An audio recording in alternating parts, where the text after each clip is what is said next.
எல்லோருக்கும் வணக்கம். நேற்று மார்க்கெட் வந்து பார்த்தீங்கன்னா ஒரு சரியாக வால்டைலிங்க. ஓப்பன் ஆகும்போது பார்த்தீங்கன்னா கிட்டத்தட்ட நேற்று க்ளோஸோட கொஞ்சம் பாசிட்டிவாக தான் ஓப்பன் ஆச்சு. 23,200 அப்படிங்கிறதுலேருந்து ஓப்பன் ஆச்சுங்க. ஸோ அதுக்கப்புறம் பயங்கர பாசிட்டிவ், கிட்டத்தட்ட 200 பாயிண்ட் மேலே ஏறிச்சு. 23,400 போயிடுச்சு. ஸோ அதில் சஸ்டெயின் ஆயிடுச்சுன்னா இது ஒரு பெரிய பாசிட்டிவ் மார்க்கெட். பட் அதிலிருந்து ஒரு 200 பாயிண்ட் கீழே வந்துச்சு பாருங்க, எல்லாருமே ஷாக் ஆகிட்டாங்க. கிட்டத்தட்ட 23,400 23,200 போயிட்டு க்ளோசிங் டைமில் 23,16 க்ளோஸ் இருக்குது. அப்போ கூட நெகட்டிவ் தான், -27 பாயிண்ட். ஸோ 0.12 அப்படிங்கிற மாதிரி க்ளோஸ் ஆகிருக்கேன். ஸோ அன்றைக்கே சொன்ன மாதிரி தான், பயப்படக்கூடாது. ஸோ நம்ம வந்து ஸ்ட்ராங்காக நமக்கு என்ன தோணுதோ அதை தாங்க ஃபாலோ பண்ணணும். அண்ட் மார்க்கெட் வைஸ் பார்த்தீங்கன்னா நேற்று எஃப்ஐ விற்றுருக்காங்க 2,124 கோடி.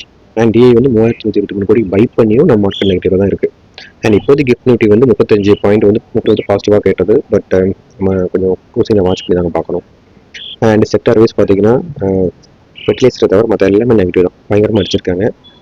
அண்ட் இந்த மாதிரி மார்க்கெட்லேயும் டாப்பில் இருக்குது பார்த்தீங்கன்னா கார் ட்ரேட் நம்ம ஒரு லாஸ்ட் 3 நாள் பயங்கரமாக ஏறிட்டு இருக்கு. நேற்றுவே 12% ஏறிச்சுங்க. அப்புறம் சம்பல் ஃபெர்டிலைசர், ஆஃப்கான், கான்கார்ட் பயோடெக், ஏபிஎஸ்எல் இதெல்லாம் வந்து நல்லா ஏறி இருக்கு. ஆயில் இந்தியா பார்த்தீங்கன்னா 10% அடிச்சிருந்தாங்க. அது மாதிரி ஜெயின் ரீசைக்ளிங், ஐஎஃப்சிஐ, மணப்புரம், ஜிண்டால்ஸ் எல்லாம் பயங்கரமாக அடி வாங்கியிருக்கு. ஸோ 50 லோவில் இருக்குது பாருங்கள், எல்லாமே 50 லோ ஸ்டாக் வந்து பாருங்கள், எல்லாமே வந்து large cap stock mostly. Wipro, ICICI Prudential life, Reliance, சென்டெக், ஹெச்டிஎஃப்சி எல்லா லைஃப் இன்சூரன்ஸ் கம்பெனியும் பயங்கரமாக அடி வாங்குது. This is the right time to enter the life insurance company அப்படின்னு நான் நினைக்கிறேன். ஏன்னா இந்த மாதிரி ஒரு ஃப்ளிப்கார்ட்டில் தான் நம்ம என்ட்ரானா நமக்கு வந்து கொஞ்சம் ஏர்ன் பண்ண முடியும். ஸோ நான் ஹெச்டிஎஃப்சி லைஃப் பற்றி இந்த மாதிரி ஒரு வீடியோ போட்டாலும் போடுவேன். ஸோ உங்களுக்கு பாருங்கள், அதை பார்த்துட்டு எப்படி யூஸ்ஃபுல்லாக இருக்கா அப்படின்னு சொல்லுங்கள். அப்புறம் ஏத்தர் எனர்ஜி பற்றி ஒரு நியூஸ் வந்துருக்கு. ஸோ அவங்க என்ன பண்ணுறாங்கன்னா இன்டெல் ஸ்மார்ட் அப்படிங்கிற ஒரு கம்பெனி வந்து 3,050 கோடி கொடுத்து வாங்குறாங்க. ஸோ ஃபஸ்ட் ஸ்மார்ட் மீட்டர் தான், இது ஸ்மார்ட் மீட்டர் பண்ணுற கம்பெனி. ஸ்மார்ட் மீட்டர் என்னென்னு பார்த்தலாம். ஸ்மார்ட் மீட்டர்னா இப்போ பழைய மீட்டர் இல்லாமல் புது மீட்டர் போடுறாங்க. இது வந்து ரியல் டைம் டேட்டா வந்து டிஜிட்டல் நமக்கே அனுப்பும். ஸோ இதில் வந்து என்ன பண்ணலாம்னா கன்கரண்டாக வந்து ரொம்ப ஃப்ராக்ஷனலாக ரியல் டைமாக வந்து நம்ம கரண்ட் எவ்வளோ யூஸ் பண்ணுறோன்னு பார்க்கலாம், மொபைல் டேட்டா யூஸ் பண்ணுற மாதிரி. அண்ட் இதை வந்து இந்த கரண்ட் திருடு போகுதுல, அதெல்லாம் வந்து ஈஸியாக கண்டுபிடிச்சலாம், தடுத்துடலாம். ஸோ அதனால் இதை யூஸ் பண்ணுறாங்க. ஸோ அதனால அதில் ஒர்க் பண்ணுற கம்பெனி தான் இன்டெல் ஸ்மார்ட் இன்ஃப்ராஸ்ட்ரக்சர். அதை வந்து அதானி எனர்ஜி சொல்யூஷன் வந்து 3,050 கோடிக்கு வாங்குறாங்க. எல்லாமே வாங்குறாங்க மொத்தமாக. ஸோ அந்த இன்டெல் ஸ்மார்ட் வந்து என்ஐஎஃப் வந்து 51%, இஎஸ்எல் வந்து 40% வச்சிருக்குங்க. ஸோ 2026 அப்படி 50 மில்லியன் ஸ்மார்ட் மீட்டர் வந்து ஆல்ரெடி நிறுவிட்டாங்க. 2014-16 வந்து ரொம்ப கம்மியாக இருந்துச்சு. ஸோ இந்தியாவோட மொத்த தேவை வந்து 250 பில்லியன். பழைய மீட்டரில் மாட்ட திட்டமிட்டிருக்கேன். இது வரைக்கும் 50 பில்லியன் தான் முடிச்சிருக்கோம். இங்கே 200 மில்லியன் இருக்குது. ஸோ பார்த்துக்கோங்க. ஸோ அரசு இதுக்காக சுமார் 1.35 lakhs கோடி வந்து ஒதுக்கியிருக்காங்க 2035 வரைக்கும். ஸோ அதில் வந்து அந்த அதாவது எனர்ஜி வந்து பயங்கரமாக இருக்குங்க. ஸோ அதில் தான் அவங்க போயிட்டுருக்காங்க.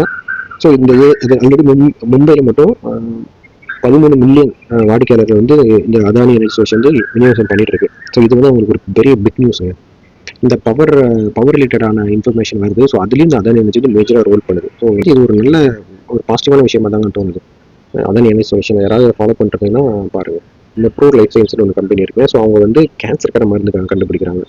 ஸோ அது பேர் என்னன்னா கிறிஸ்பின், அதுக்கப்புறம் கார்போ பிளாட்டின் அப்படின்னு 2 இது வச்சிருக்காங்க. ஸோ இந்த 2 எதுக்கு பண்ணால் இந்த கீமோதெரப்பி பண்ணுறதுக்கு, இந்த கருப்பை, நுரையீரல், தலை, கழுத்து, அப்புறம் வந்து இந்த மாதிரி புற்றுநோய்க்குலாம் இது வந்து யூஸ் பண்ணுறாங்க. இதோட ரா மீட்டர் பார்த்தீங்கன்னா பிளாட்டினம். ஓகே, பிளாட்டினம் யூஸ் பண்ணி தான் இதெல்லாம் அவங்க பண்ணுறாங்க. பட் இப்போ என்னாச்சுன்னா பிளாட்டினமோட ரேட் வந்து ஒரு கிராமுக்கு 2000 வந்து 5000 போச்சு. கிட்டத்தட்ட 15 வருஷத்துல இந்த அளவுக்கு உயர்ந்ததில்லை, அந்த அளவுக்கு உயர்ந்திருக்கு. அண்ட் இம்போர்ட் டியூட்டி வந்து 6.4 வந்து 15.4 வரை இன்க்ரீஸ் வர பண்ணி வச்சிருக்கோம். அண்ட் ரா மெட்டீரியல் ப்ரீமியம் மெடிக்கு 3 to 4 months ஆகும் அப்படின்னு சொல்கிறாங்க. அண்ட் என்பிபி வந்து ப்ரைஸிங் வந்து அவங்க எதிர்பார்த்த மாதிரி இன்க்ரீஸ் பண்ண முடியாது. ஸோ அவங்க என்ன சொல்கிறாங்கன்னா இப்போ வந்து இந்த ரா மெட்டீரியல் வந்து பயங்கரமாக ஏறிக்கனால எங்களால் ஃபைனல் ப்ராடக்ட்டை நாங்கள் நினைச்ச ரேட்டில் வந்து விற்க முடியல அப்படின்னு வந்து இவங்க சொல்லியிருக்காங்க. ஸோ அதனால் இவங்க வந்து ப்ரைஸ் ஹைக் பண்ணணும்னு கேட்டிருக்காங்க. ஸோ நெர்கோட என்பிபியை வந்து சீலிங் ப்ரைஸை வந்து மாற்றுங்க. இந்த நெர்கோட என்ன பண்ணுறாங்கன்னா என்பிபியை வந்து காண்டாக்ட் பண்ணி எங்களுக்காக சீலிங் ப்ரைஸை மாற்றி விடுங்க அப்படின்னு கேட்டிருக்காங்க. அவங்க என்ன பண்ண போகிறாங்கன்னு தெரியலங்க. ஏன்னா அவங்க சொல்கிறாங்க சப்ளை வந்து பாருங்கள், 2000 பிளாட்டினம் இருந்து 2000 per கிராம் எதுவும் 5000 per கிராமாக உயர்ந்துருக்கு. அப்போ எப்படி நாங்கள் சேம் ரேட்டில் கொடுக்க முடியும் அப்படின்னு கேட்குறாங்க. ஸோ இது ஒரு கிரிட்டிக்கலான நியூஸுங்க. கிட்டத்தட்ட கேன்சர் பேஷண்ட்டுக்கெல்லாம் அவங்க ஆல்ரெடி ட்ரீட்மெண்ட் எடுத்திருப்பாங்க. இந்த நியூஸ்லாம் அவங்களோட விலை அதிகமாக்கலாம். ஸோ அதை கொஞ்சம் பார்த்துக்கும். ஸோ ஹீலின் அப்படி ஒரு கம்பெனி இருக்குது. யார் அப்படி பார்த்தீங்கன்னா சென்சோடைன், ஈனோ, கோகின், அயோடெக்ஸ் இந்த மாதிரி பிராண்ட் இருக்குல்ல, இதோட நிறுவனம் இது வந்து கிட்டத்தட்ட $14.7 பில்லியன் ஒரு ஒருத்த நிறுவனம். ஸோ இவங்க என்ன பண்ணுறாங்க, சுமார் 2000 கோடி ஓரல் ஹெல்த் வந்து தொழிற்சாலை வந்து மத்திய பிரதேசம் ஸ்டார்ட் பண்ண போகிறாங்க. இதுதான் நியூஸ். ஸோ மத்திய பிரதேசில் வந்து இண்டூருக்கு பக்கத்தில் 40 ஏக்கரில் ஒரு தொழிற்சாலை நிறுவுறாங்க. சுமார் 175 பில்லியன், அதாவது 2000 கோடிக்கு மேலே 2 to 3 வருஷத்துக்குள்ள இந்த இது செயல்பட தொடங்கும்னு சொல்கிறாங்க. கிட்டத்தட்ட 500 பேருக்கு வேலை வரும்னு சொல்கிறாங்க. 30% பெண்கள் அப்படிங்கிறாரு. ஸோ ஹீலியன் இது வரைக்கும் இந்தியாவில் மேனுஃபேக்சரிங் ஃபேக்ட்ரி வச்சதே இல்லை. இதுதான் ஃபர்ஸ்ட் டைம் வந்து வைக்கிறாங்க. ஹெல்த் இன்சூரன்ஸ் செக்டாருக்கே ஒரு பாசிட்டிவான நியூஸாக தாங்க இருக்குது. பார்ப்போம் இதை எந்த மாதிரி ஒரு இது கொண்டு வருது அப்படின்ட்டு. நெஸ்ட்ல என்ன சொல்றாங்கன்னா மில்க் அண்ட் நியூட்ரிஷன் வந்து ரீரேட் பண்ண போறோம் அப்படின்னு சொல்றாங்க. ஸோ என்ன பேசிக்காக இதோட பேக்ரவுண்ட் என்ன பார்த்தீங்கன்னா பால் இருக்குல்ல, பால் அப்புறம் நியூட்ரிஷன் வந்து 10 வருஷத்துக்கு முன்னாடி 50% ரெவன்யூ கொடுத்தது சரி, ஆனால் இப்போ வெறும் 33.4%. ஸோ 2026 இந்த செக்டர் இந்த போர்ட்ஃபோலியோ மட்டுமே 0.7% வரைக்கும் தான் வந்திருக்கு. அதாவது 7,716 கோடி. வால்யூம் 2% குறைஞ்சிருச்சு. ஏன் அப்படின்னு பார்த்தீங்கன்னா பயங்கரமாக போட்டி இருக்கு. அமௌண்ட் இருக்காங்க, மதர் டைரி, அப்புறம் ஸ்டார்ட் அப் நிறைய இருக்கு. பட் கிட்கேட், மஞ்சி, மேகி வந்து நல்லா வளர்ச்சி கொடுத்துட்டு இருக்காங்க. ஸோ அவங்க என்ன சொல்றாங்கன்னா கிட்கேட் மேகி வந்து 33% ரெவன்யூ கொடுக்குது, 25% வால்யூம் growthல இருக்கு அப்படின்னு சொல்றாங்க. ஸோ ஓவராலாக இவரோட மொத்த ரெவன்யூ 23,254 கோடியில் 16% வளர்ந்துருக்குன்னு சொல்றாங்க. பட் இந்த மில்க் அண்ட் நியூட்ரிஷன் வந்து பயங்கரமா குறைஞ்சிட்டு வருது. நம்ம நேற்று கூட இந்த ஹெக்ஸகன் நியூட்ரிஷன் பற்றி பார்த்தோம். இந்த மாதிரி நிறைய நியூட்ரிஷன் கம்பெனி வரதுனால இந்த நியூட்ரிஷன் ப்ராடக்ட் அதுக்கப்புறம் மில்க் ப்ராடக்ட் வந்து அந்த அளவுக்கு அக்ரெசிவாக எங்களால் சேல் பண்ண முடியலன்னு சொல்றாங்க. ஸோ இது வந்து இந்த கம்பெனிக்கு ஒரு நெகட்டிவாக தான் இருக்கும்னு நான் நினைக்கிறேன். ஸோ நம்ம இதை கொஞ்சம் பார்த்தாங்க மாற்ற பண்ணணும். இதனால என்ன மாதிரி இம்பாக்ட் இந்த கம்பெனிக்கு வருது அப்படின்னு. ஜீரோதோட ஜிஓ நிதின் காமத் என்ன சொல்றாரு, 30% எங்களோட வாடிக்கையாளர் வந்து பெண்கள் அப்படின்னு சொல்றாரு. கோவிட்க்கு அப்புறம் இது டபுள் ஆயிருக்கு அப்படின்னு சொல்றாரு. 2014-15 2 to 3% பெண்கள் தான் இருந்தாங்க ஜீரோதோல. ஆனால் இப்போ அது 30% அப்படின்னு சொல்றாரு. அது சொல்றது கரெக்ட். பட் எனக்கு என்ன தோணுது அப்படின்னு பார்த்தீங்கன்னா 30% பெண்கள் முதலீடு பண்ணுவாங்களா அப்படிங்கிறது எனக்கு டவுட் தான். ஏன்னா நிறைய பேர் ஒய்ஃப் பேர்ல, அம்மா பேர்ல, அப்பா பேர்லாம் ஓப்பன் பண்ணி வச்சு ட்ரேட் பண்றாங்க, இல்லை மியூச்சுவல் ஃபண்ட் வாங்குறாங்க, இல்லை ஐபிஓ அப்ளை பண்றாங்க. ஸோ அதையும் நம்ம யோசிக்கணும். பட் இனிமேல் இது இன்க்ரீஸ் ஆனது ஒரு பாசிட்டிவாக தான் நம்ம பார்க்குறோம். 30% ஷோராக இருக்குமா அப்படின்னு எனக்கு வந்து தெரியல. அப்படி இருந்துச்சுன்னா ரொம்ப நல்லதுங்க. அப்புறம் ஒரு 13 மைக்ரோ கேப் ஸ்டாக் வந்து என்ன சொல்றாங்கன்னா 250% உயர்ந்திருக்கு சொல்றாங்க 3 மந்த்ஸ்ல. அது வந்து 5 ஸ்டாக் வந்து மல்டிபிள் தான் இருக்கு அப்படின்னு சொல்றாங்க. அண்ட் பட் மைக்ரோ கேப் அப்படிங்கிறது கொஞ்சம் யோசிச்சுக்கணும். இது வந்து ஹை ரிஸ்க் ஹை ரிவார்டுங்க. அண்ட் லோ லிக்விடிட்டியாக வேற இருக்கும். So pump and dump scheme அது அதிகமாக இருக்கும். ஸோ இதில் நீங்கள் முதலீடு பண்ணுறதுக்கு முன்னாடி கொஞ்சம் ஃபண்டமெண்டல், ப்ரொமோட்டர் ஹோல்டிங், டெப்ட் இது எல்லாமே கரெக்டாக இருக்கான்னு பார்த்துட்டு தாங்க நம்ம வந்து பை பண்ணணும். அது மாதிரி ஹோமோவில் போய் இதில் மட்டும் பை பண்ணவே கூடாது, இந்த மிட் கேப்லையும் சாரி இந்த மைக்ரோ கேப்லையும். ஸோ நான் அதை வந்து என்னன்னு ஜஸ்ட் சொல்கிறேன், நீங்கள் நோட் பண்ணி வச்சுக்கோங்க. உங்கள்கிட்ட இருந்தால் யூஸ் பண்ணிக்கோங்க. ஸோ ஃபஸ்ட்டு அவங்க சொல்கிறது ஸ்டெர்லைட்டுங்க. கிட்டத்தட்ட ஸ்டெர்லைட் செம்மையாக இருந்துச்சு. நானும் பார்த்துட்டு இருந்தேன். 124 113 கிட்டத்தட்ட 250% 3 மந்த்ஸ்லங்க. ஸ்டெர்லைட்டும் பயங்கரமாக, ஏன்னா இந்த டேட்டா சென்டரில் இந்த ஒரு செம்ம பூமில் ஏறிட்டு இருக்கு. நெக்ஸ்ட் வந்து பாலாஜமியம் 123%, 1000 1242 ரூபா.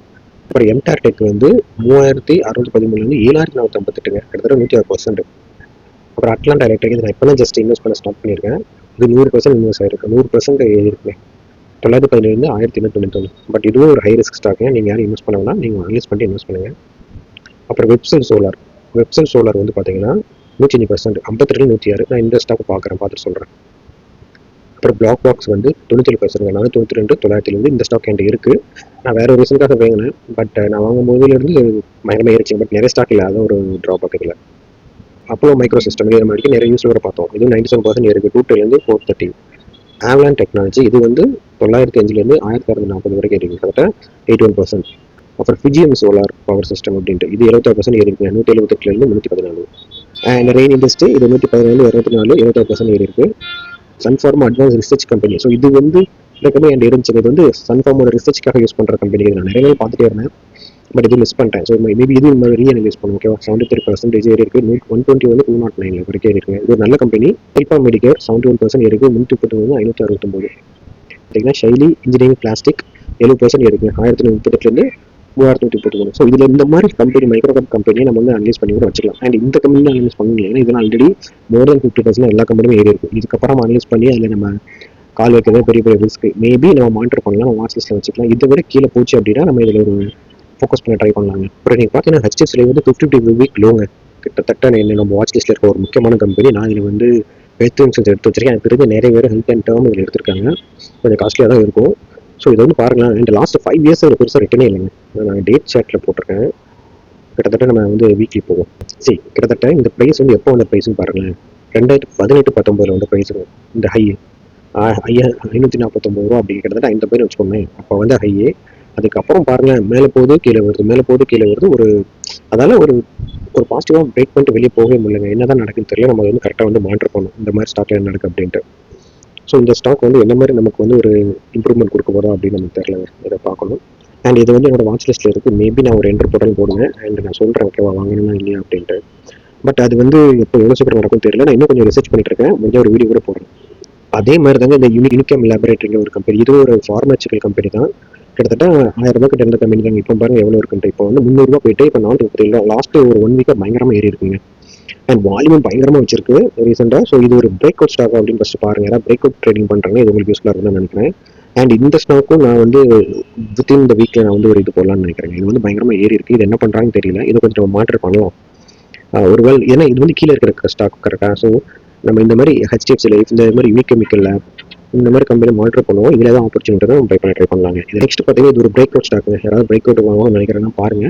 இந்த ரெட் ஆட்டோ அப்படிங்கிற கம்பெனி பிரேக் அவுட் ஆக போகுதுங்க. கிட்டத்தட்ட 136 138 அப்படிங்கிறது வந்து 139 பிரேக்கிங் பாயிண்ட்டுங்க. ஸோ நேற்று டச் பண்ணுற ஒரு கீழே இறங்கிருச்சு. ஸோ யாராவது பிரேக் அவுட் ட்ரேட் பண்ணுறீங்க ஸ்டாக்கை மானிட்டர் பண்ணிங்க, கண்டிப்பாக இது ஒரு யூஸ்ஃபுல்லாக இருக்குங்க. அப்புறம் வந்து எஃப்எம்சிஜி ப்ராடக்ட் வந்து ப்ரைஸ் வந்து இன்க்ரீஸ் பண்ணிட்டாங்க. பார்த்தீங்கன்னா ஹெச்யூஎல் என்ன பண்ணுறாங்க, டவ்வு பிஎஸ் சோப் வந்து 4 to 5% இன்க்ரீஸ் பண்ணியிருக்காங்க ப்ரைஸு. அப்புறம் ரின்னு வீல் டிட்டர்ஜென்ட் வந்து 5 to 11%. கோல்கேட் வந்து டூத் பேஸ்ட் ப்ரைஸ் வந்து 4 to 9% இன்க்ரீஸ் பண்ண போகிறாங்க.